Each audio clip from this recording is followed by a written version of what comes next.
If you think crypto is a way to make quick money, chances are you're already in the risk zone. The reality is that about 90% of people who enter the cryptocurrency market end up losing money. And it's important to understand. This doesn't happen because the market is bad or someone just got unlucky. The reason is much deeper. It's about how people enter crypto, the decisions they make, and the mistakes they repeat over and over again. In this video, I'll break down in detail why most people lose their deposits, the key mistakes almost all beginners and even experienced traders make, and most importantly, what exactly you need to do to avoid ending up in that 90%. Let's start with the most common mistake, entering on hype. Almost always, it follows the same scenario. The market starts rising, Bitcoin hits new highs, altcoins are doing multiples, and suddenly there's a flood of information everywhere. News, social media, videos, success stories, screenshots of profits. Even people who previously had no interest in crypto start talking about it. At some point, a person thinks, I'm late, I need to get in now before it's too late. This is exactly when most people make their first serious mistake, because they enter not when it's profitable, but when the market is already overheated. This phenomenon is called the fear of missing out, FOMO, and the market is structured in such a way that more experienced participants profit from this fear. While beginners enter at the peak, those who got in earlier start taking profits. The result is a classic situation. A person buys high, then the market reverses, a correction begins, and they either sell at a loss or get stuck in a prolonged drawdown. To avoid this, you need to understand a simple thing. If it feels like everyone is already making money, you're probably seeing the final stage of the growth. Real opportunities appear when the market feels scary, when there's no hype, when most people don't believe in growth. It's psychologically difficult. But that's exactly the difference between those who make money and those who lose it. The second major mistake is the desire for quick profits. Many people enter crypto expecting to grow their capital quickly. They see stories about huge gains, about people who supposedly made fortunes in a short time, and start treating the market as a get-rich-quick tool. The problem is that with this mindset, crypto turns into a casino. A person stops acting systematically and starts acting emotionally. They go all in, use leverage, try to guess market movements. Sometimes they even get lucky on the first trades, which only reinforces the illusion of control. But sooner or later, a mistake happens and the deposit gets wiped out. The reality is that people who succeed in the market are not those who take the biggest risks, but those who know how to control risk. A professional approach is not about hitting the jackpot, but about managing probabilities. It's understanding that any trade can be unprofitable, and the goal is to make sure that loss is not critical.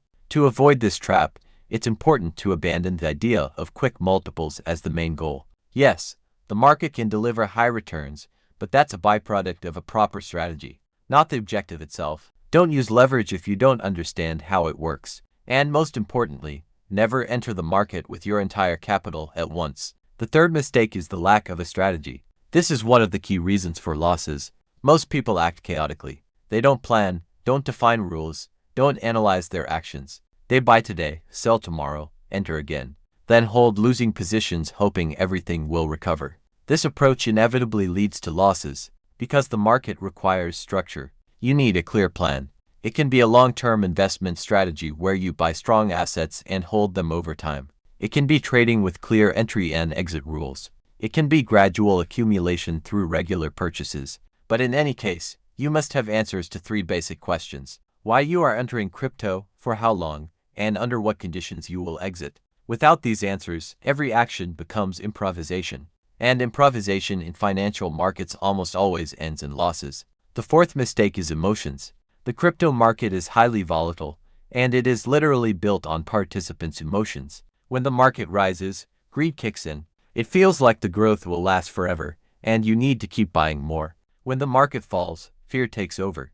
It feels like everything is collapsing and you need to exit immediately. As a result, people do exactly the opposite of what they should. They buy at the top because they fear missing out, and sell at the bottom because they fear losing even more. It's a vicious cycle that's hard to break without a conscious approach. To manage emotions, you need to define scenarios in advance. For example, decide under what conditions you will take profits and under what conditions you will accumulate more. It's important to make decisions in advance, not in the heat of the moment, and understand that drawdowns are a normal part of the market. Sustainable growth doesn't exist without them. The fifth mistake is believing in easy solutions. This includes signals, insider tips, private channels, promises of guaranteed profits. For beginners, this looks attractive because it removes responsibility. It feels like you can just copy someone and make money. But in reality, this is one of the most dangerous traps, because you completely hand over control of your money to others, without understanding how decisions are made. And if something goes wrong, you won't even be able to analyze what the mistake was. If someone truly had a consistently profitable system with high returns, they wouldn't need to sell signals. The best approach is to develop your own understanding of the market. Even if you use someone else's ideas, you should understand why a particular decision is being made. Now let's talk about what to do to avoid losing money. There are several fundamental principles that work regardless of the market or your level of experience. First, diversification. Don't keep all your capital in one asset. Even if you're confident in it, there's always a risk of unforeseen events. Spreading capital reduces risk and makes your portfolio more resilient. Second, scaling in. This is one of the simplest and most effective ways to reduce risk. Instead of trying to pick the perfect entry point, you spread your purchases over time. This smooths out volatility and reduces the impact of mistakes. Third, risk management. This is the foundation of any successful approach. You must know in advance how much you are willing to lose on each trade.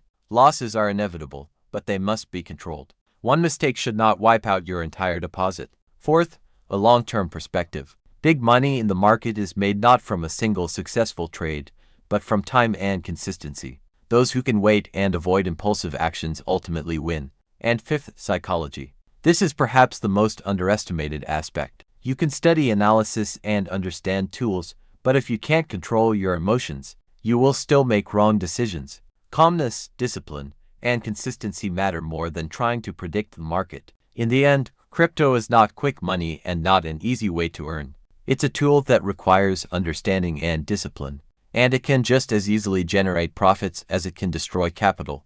The difference is always in the approach. If you enter on hype, act on emotions, and chase quick results, you will almost certainly end up among the 90% who lose money. But if you build a strategy, control risks, and think long-term, your odds change dramatically. And the key point, crypto is not about guessing, it's about having a system. Once you understand this, you start playing by completely different rules. And that's what ultimately separates those who consistently make money from those who keep losing.